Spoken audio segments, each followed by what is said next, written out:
Hey, this is Heather from the Renaissance English History Podcast, and this is your Tudor Minute for April the 20th. Today in 1534, Elizabeth Barton, the Holy Maid of Kent, was executed by hanging at Tyburn, along with her spiritual advisors and supporters. Barton was a normal girl who was a servant. At Easter time, 1525, probably only a few weeks after having been hired in her service position, she fell greatly ill. Her throat would swell so much that she would struggle for breath, and it seemed like she had, quote, suffered the pangs of death itself.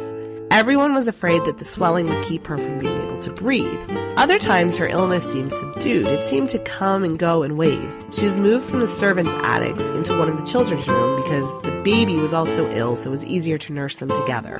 By November, she was still very ill, and Thomas Cobb, her employer, had been paying her even though she couldn't work. She must have been very afraid that her employment was going to end when the year was up, which was coming up soon. She was also probably very bored, having been sick for months, and she would start to mutter to herself when in a delirium. Sometimes she would talk about the 7 deadly sins, the 10 commandments, and other biblical verses she had heard. People began to listen to her, and as soon as she was well enough, Cobb said that she should be able to sit at the dinner table with him and his wife. Out of that, of course, came her famous visions about what would happen if Henry VIII left Catherine of Aragon and married Anne Boleyn.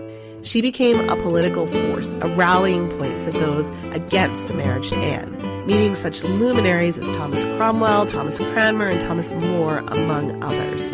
After her prophecies were proven false, Henry did live after marrying Anne, of course. Charges were brought against her and those who supported her. That's your Tudor Minute for today. Remember, you can dive deeper into life in 16th century England through the Renaissance English History Podcast at englandcast.com.